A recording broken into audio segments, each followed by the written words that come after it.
For over a decade, my guest today has been a mainstay on television, whether it's talking fashion on Access Hollywood or The Today Show, or breaking down the latest in entertainment headlines on E! News. She's definitely a force in the business. She's Lilliana Vazquez, and this is Jason Unleashed.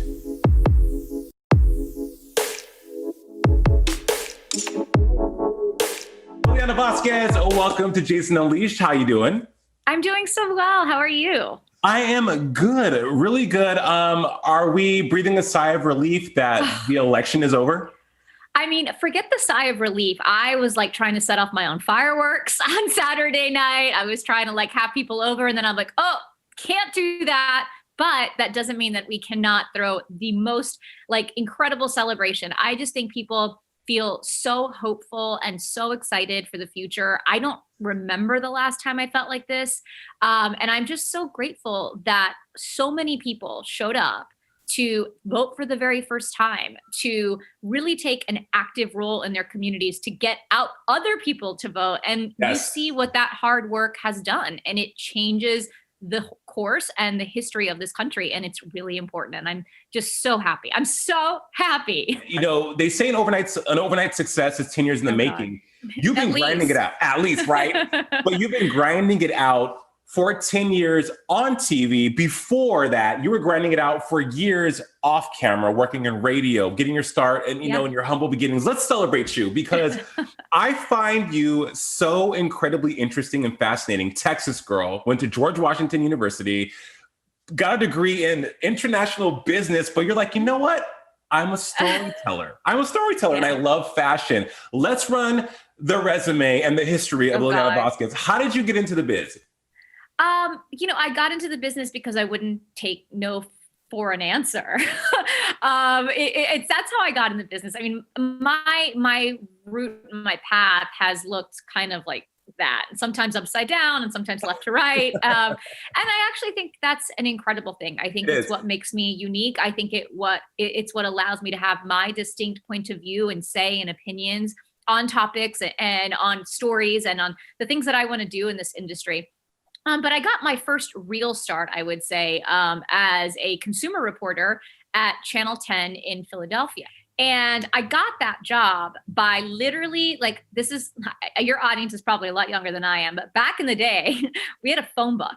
And we also had like the internet, and you could look up, you know, WCAU, you turn to the W's in the phone book, and you could call the news desk and you'd ask to speak to somebody, you know, in whatever department, lifestyle, news, consumer, investigative. I basically cold called WCAU. And I happened to get somebody on the phone another woman, by the way. I happened to get a woman on the phone, and she was like, you know, it's so great that you called. I actually am familiar with your blog, and we're looking for somebody to really cover lifestyle for NBC Philadelphia. Would you be interested in meeting with me? I said, yeah, of course. And I think the reason I ended up on air there is because I took that opening, right? Like she said, come meet with me. But I used that opening to get me the job that I actually really wanted, which was to be on air. And I told her about all the experience I had producing radio, and I had interned at NPR, and I was a storyteller at heart. But like, yes, I would totally write for NBC Philadelphia, and I would be honored to do it. And she felt my passion, and she understood that this is what I really wanted to do. So she took a chance on me and introduced me to the news director, and I sealed my fate in those 2 meetings. I was hired on the spot into like the number 5 market in the country as a consumer reporter with 0 news experience. I had never worked in a television station in my entire life. I had produced radio for years during college, and I had worked on a music show for a local public access channel in New York. But to say that I was a news reporter, I mean, listen, like I can like fake it till I make it a lot of things, but I couldn't fake it till I make it in Philly as a reporter. Working in radio, as you know, isn't easy. In order to be an effective radio personality, because our job is the audience, right? To connect and tell stories and use our personalities without the visual medium. That's right. To tell stories. So to cut your teeth by cracking the mic, I wish more younger generations would really lean in to how valuable that skill set is, because you can be successful on air wherever you are and connect with audiences. That's going to help you translate even better on television. Absolutely. I would not be the writer that I am today. I wouldn't be the storyteller. I wouldn't be the producer. And I certainly wouldn't be the host that I am if I did not cut my teeth in radio. Telling a story for television is actually kind of easy. Like, you have visuals, you have photos, you have B-roll, you have graphics. God, graphic, the idea of imagine trying to tell, like, I always am so blown away by any political show on NPR, because you have to make an impact. Think about how much like TV relies on those charts and those graphs. You can't do that in radio. No. So it's almost like your hands are tied with no visuals. Right. So if you can tell an effective story and do it without any kind of image or video, like, you're going to be great when you get to television. Let me tell you, you're going to be like a kid in a candy store. I remember when I looked around and saw that I had access to like all of this footage and all of these bells and whistles, I was like, this is like the easiest job of my life. But you know, sometimes I think when we're young, we don't want to do the things that seem harder or that don't have all the shine. And I think that aren't flashy, that aren't flashy.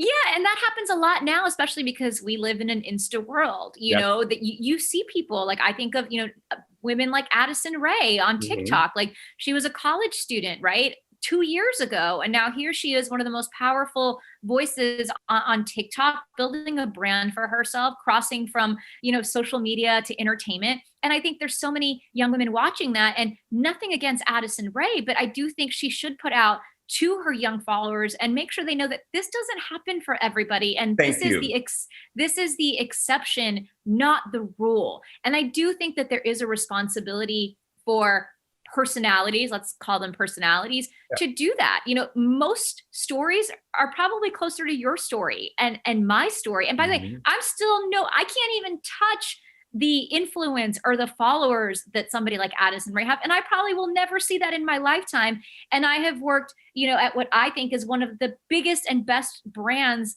in the world when it comes to news. Responsibility, not to cut you off, but you say you're dropping so many amazing gems about the instantaneous nature that this Gen Z young millennials have with social media, with having millions and thousands of people at any given time waiting for your influence and also being rewarded for whatever you're putting out there. And sometimes some of that content isn't the best examples of what real life is for everyday people because it's curated, it's the highlight reel.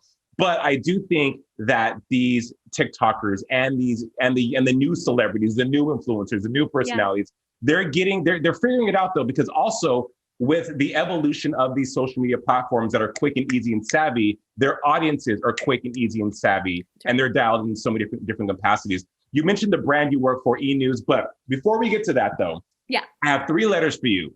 QVC, go.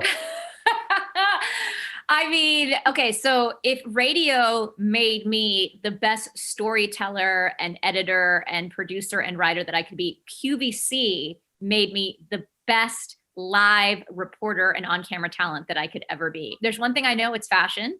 I didn't know how to sell, but QVC school teaches you how to sell. And they teach you how to be live. And again, I talk about like things that you don't have, tools that you don't have when you're at QVC. You don't have note cards. You don't have a prompter. You don't have a script. It is just you in front of the camera. I remember I would roll into QVC at 1:45 in the morning for a 3 a.m. hit when I would have to go on and talk for 60 minutes about handbags with an amazing host who, by the way, the host on QVC and HSN are like some of the best talents in our industry. They don't get anywhere near the respect they deserve. They don't. They are machines. And we as talent could learn so much from them. By the way, talk about storytelling. If you watch, that is the one thing they do better than anybody else. They will tell you a story and you will hang on every word, and you might not need that kitchen mitt, but damn, you're going to buy a dozen of those mitts because you just heard her tell that story. I am more comfortable being live than being on tape. And the only reason for that is because I logged hundreds, if not thousands of hours in the middle of the night, in the middle of Westchester, Pennsylvania, being on air, not just to sell, but with a sales goal. Because people don't realize that when you're on QVC, you don't just get to go up there and like, you know, show off this phone and like tell people why they should buy this case from Casetify. You have metrics and goals that you have to hit minute by minute. Every minute that you are on air at QVC is planned and timed. And when you are not hitting those goals, like you're hearing about it and you're going to hear about it when you get off air. So imagine the pressure of not just being live and like being able to storytell, but also to hit sales goals. I mean, it makes being on the Today Show with Kathy Lee and Hoda like a vacation. A vacation. And let me tell you, Kathy Lee is one of the most unpredictable people on television, but even that is no more unpredictable than any night I had on QVC. Look, you're one of the OG bloggers. You were blogging in the late 2000s when blogging was like, ooh, what's that? Before it became like, oh, I'm a blogger. You were talking about fashion and accessibility and makeup and things that were for the everyday person. Sure, couture is great. Sure, raid off the runway is great, but you were making it more accessible because that was something that you were passionate about. Looking back on your career 10 years later now, is there anything you would have done different, or do you feel like, you know what, I was ahead of the curve? I definitely feel like I was ahead of the curve in terms of the content and what people wanted. I think, you often see these big shifts in how people want to be spoken to. I think we're seeing one of those right now in 2020. And you really have to think of the way you present and the way you communicate to an audience. I think that also happened when I started my blog in 2008. Very similar to now, we were going through some really uncertain economic times. Yeah. And women had never been spoken to about finances in that way. And certainly not a woman of my age. Maybe my mom had, but not to the effect that I wanted to be spoken to. And I also think that women had to make a choice between, spending money and looking good or bad. And that just to me didn't feel like a fair decision. And every magazine I opened kind of sold that, right? They were all selling this idea that like, if you spend all this money and you buy all these designer things, you will be promised or be given entree into this aspirational life. And I thought, well, here's what's funny about that. I'm 22 years old, living in New York, going to all these fancy fashion parties because I worked at W Magazine at the time. And you know what? I'm still not given entree into that life. I lived that. I know what it's like to be kept out of that world, even though technically you're in that world. And I think that planted a seed for me for a very long time to say, like, it's not about money, right? It has nothing to do with that. It's really about confidence. It's really about how you see yourself and how you reflect that inside of you to the outside world. And for many women, for me, that's through hair and makeup and fashion. And I was just so tired of like being spoken to that way. And I wanted to change that narrative. And I did that with a really simple blog that was called The Cheap Chica's Guide to Style. And I was very, purposeful in using the word cheap because I always said, I want to give new meaning to the word cheap. We see the word cheap as a bad thing, but is it really? Like, isn't cheap just being that you're conscious about decisions that you make around finances and money, and that you're mindful about how you spend now because you want to create financial security for yourself in the future? Isn't that ultimately what cheap is? Those sound great to me. I want to be spoken to about financial literacy in a different way. And that doesn't mean that I don't care about how I look. And that doesn't mean that I don't want a Chanel bag eventually. It just means that I'm not going to go $4,600 into debt on a credit card for a bag I can't afford to prove to people that I'm part of some kind of Chanel club. I changed the narrative on that. And I also approached it from a much more accessible point of view. How many times could I open a magazine and hear from an editor-in-chief or a fashion director who like grew up going to couture shows in Paris? Like, that's amazing for you. Like, what a life you've lived. But there's not just one point of view in fashion. And I think in 2008, when all of a sudden you gave kind of this like opening to people that loved fashion from all different walks of life, you started to hear all these voices. And now, thank God, as fans of fashion, we can choose who we follow and how we want to experience fashion and style in our day-to-day lives. Purposeful is something that you always are, whether it's talking about fashion, whether it's talking about entertainment news. You are always also very passionate about your heritage. And it's so refreshing to see someone like you, Latina, close with her mom, close with her tias, from Texas, now on this incredible platform with the ability, especially in 2020, to use that platform to connect and to show mainstream, whatever audience is not aware that Latinx and people of color, marginalized groups of people exist, that, hey, we're here, we matter, we're bankable, we need to be serviced. And that's what you're doing now with E! News. And I'll never forget your Instagram post of you signing your contract of becoming a new E! News correspondent, E! News talent, which is like the holy grail, Lilliana. Totally. Myself have tested and wanted to walk through those doors, right? walk through those doors and sit in that chair and, so many people, generations, and here you are, someone repping for the people. Wow. How does that feel? And how has that journey been for you? It's incredible. And I love that you brought up the word tested for. I mean, I cannot tell you how many times I've walked through the doors of E in my career. I've walked through those doors when they were on Wilshire and not at the NBCU lot. I think I walked in the doors before they were even at Wilshire. I have been through a revolving door at E for the greater part of my career. And the reason I kept coming back is exactly what you said. It is that it is the pinnacle for me and for many of entertainment news. And if you want to be at the top of that game, then you want that 1 or 2 spots at E News. Like when I think of entertainment news, I always go, well, obviously E. Right. Like that's just where it is. It's not Entertainment Tonight for me. It's not Access. It's not Extra. It's E. As angry as I was at them for turning me down for so many years and for putting a big fat reject on my resume and on my reel, I do think that rejection and timing are so important in our journeys. And you may not understand it in the moment. And there's still times that I look back. I remember testing for this one show and a reality personality ended up getting it over me. And I look at where that person is now and I don't know where they are. And I don't know what happened. And, we don't know. We don't know where they are, nor do we know them, but continue. Don't know. And, and I thought that was like my shot. And, you have to surround yourself with a community of people, whether that's your parents or your brother and sister or your friends, or even just your faith that allows you to get through those moments of like painful rejection. And like, that's the other thing, like, y'all, it hurts. Like it doesn't, I'm still hurting about the fact that our show was canceled, and we'll get to that in a second. But, when I found that out, it felt so incredibly sweet because I had been working towards this for the greater part of the last decade. Mm-hmm.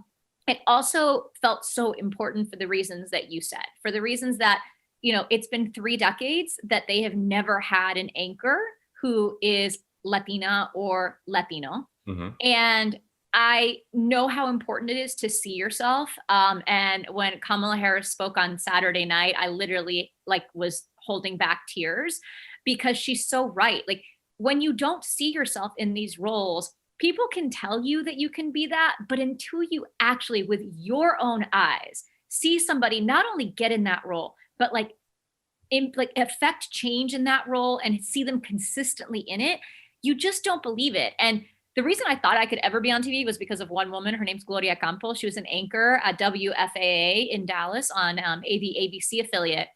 If I hadn't seen her, I would have never believed it. And I think of myself in that same role at E. Like there's got to be, even my cousin's little girls were like, oh my God, like I'm going to turn the TV on. And like, they call me like aunt because they think I'm their tia, even though I'm like their second cousin. They're like, oh my God, Tia Lili's going to be like on TV like every day before I go to school and I can watch her. They're like, they go to school and they tell their friends that, and they go to like a predominantly Latinx school. And it's a big fucking deal because nobody has ever done it. Right. And, Jason, this, just to see yourself reflected in mainstream media and not only reflected, but be given that position of power from a brand like E, from a brand like NBC, it means something. It does. And so I did not take that role lightly. And I promised myself that when I got there, not only would I represent for my community, but I would open those doors behind the scenes as well for my community. Well, I'm glad you mentioned that, because what people also don't realize about the entertainment industry is that, yes, what they see is the final result of you going on air ready to go, but they don't understand the process of everything before that has to happen, and the culture at these networks, in these rooms, in these creative meetings, production meetings, how there is more times than not people who don't look like us making decisions about how to tell stories about our culture. It's so infuriating. And then when you want to offer enlightenment and engagement and education on your culture, they're like, well, is there an audience for that? Or our audience really wants to learn about that. And right. I always say, and I will always believe this, and it's because I am the audience. Mm-hmm. And I always say to people, do not dumb down your audience. Yes. Like, respect your audience. And if you respect your audience, they will not only watch you, they will tell 10 other people to watch you. Say it. What we don't do in our newsrooms or in our editorial meetings is respect our audience. We think that we need to dumb things down for them. We think that our audience doesn't want to be educated because they like entertainment. Like, stop putting people in boxes. Guess what? Like, do I love fashion? Yes, I love fashion. Do I love the housewives? Yes. Do I care so deeply about community? Yes.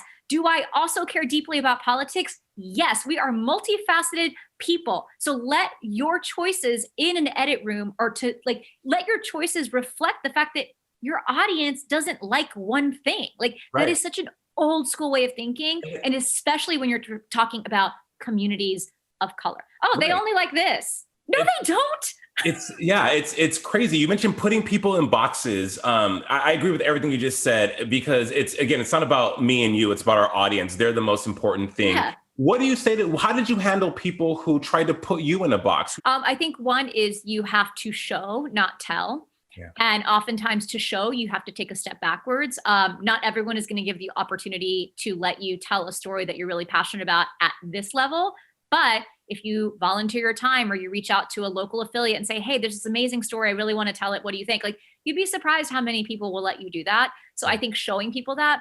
I also think that right now, creators and storytellers are at a huge advantage because you can create and storytell on your own platforms.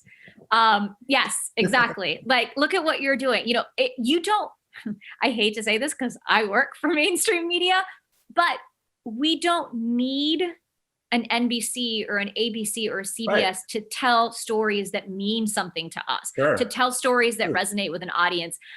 Would it be great? And is more eyes better? Yes, especially when you're telling a story about community and you want to raise awareness and create impact and affect change.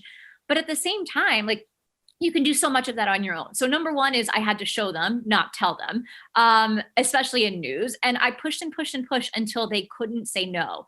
And I asked, like, up the food chain. I asked laterally, I asked below me. Like, I was not afraid to like go to every department and ask if I could do something.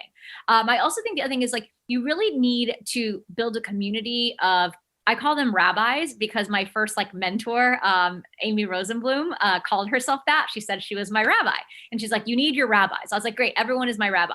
And so these are people that have been mentors to me, you know, and I'm not even Jewish, but I love the idea of having like all of these rabbis. And these are people that I can lean on for different things in my life. And I am not somebody that likes to ask for help.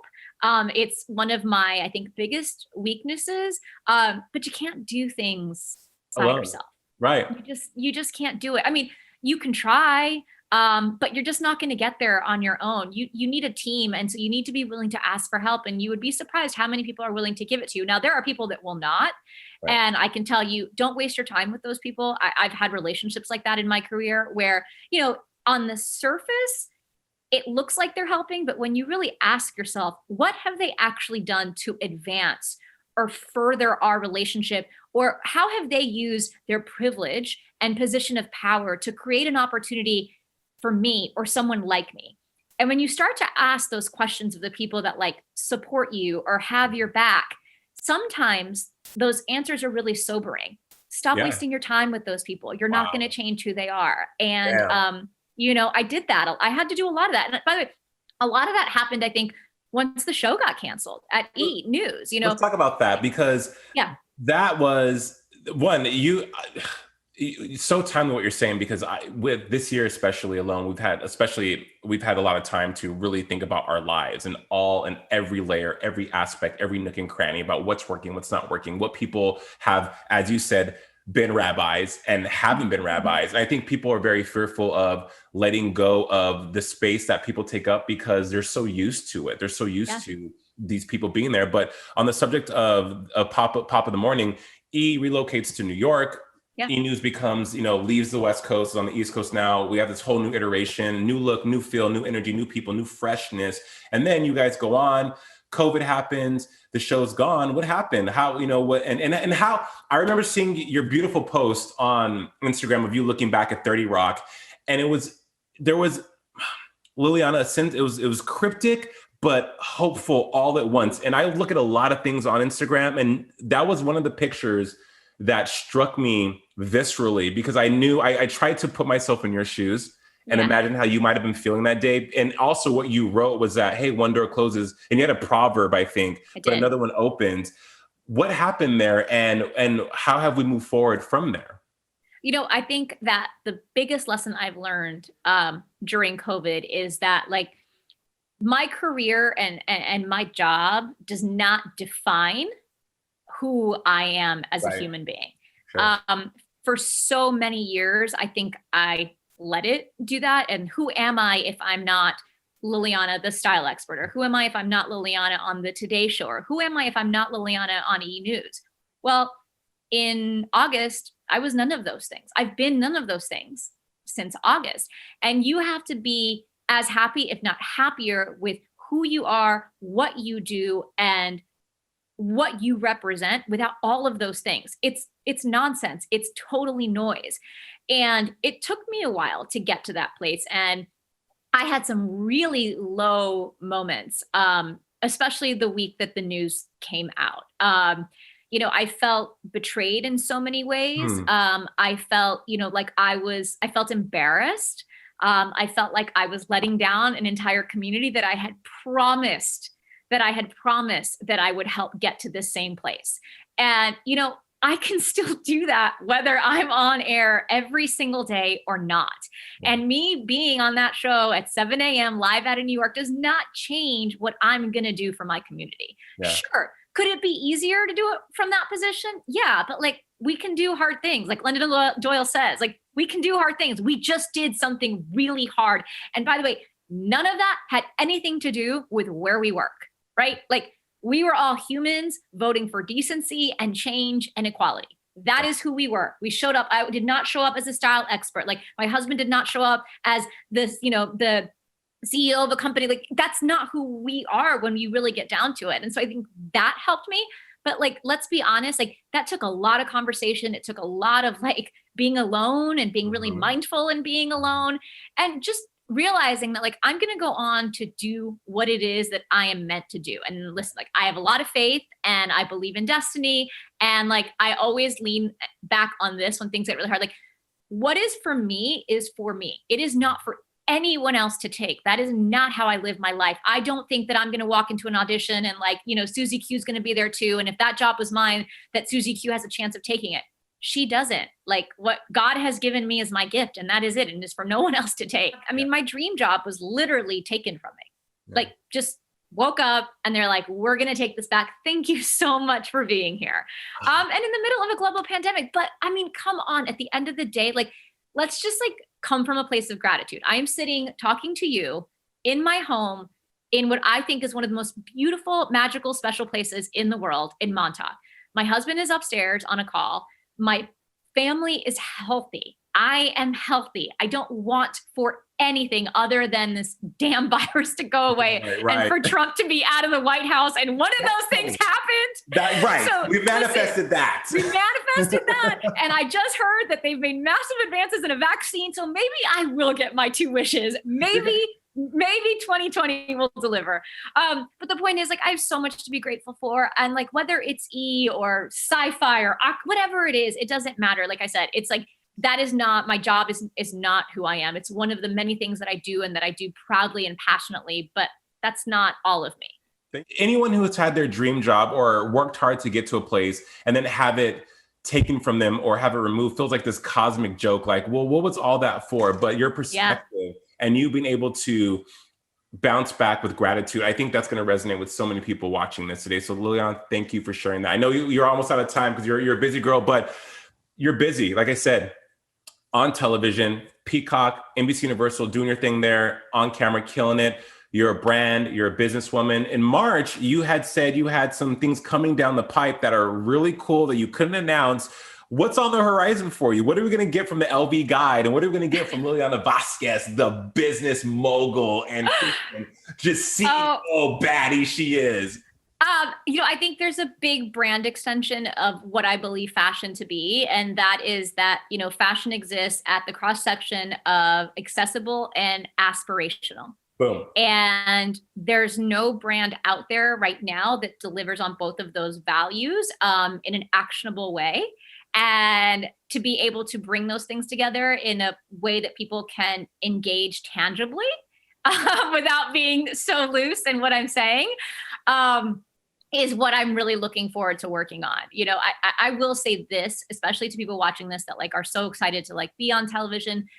And Oprah said it best, I think, you know, when she talks about her career, in that you have to own your content.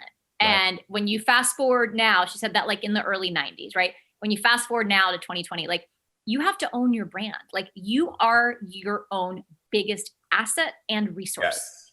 Yes. And it feels like the world tries to devalue that constantly. We get all these messages from our industry and from people and from the damn internet.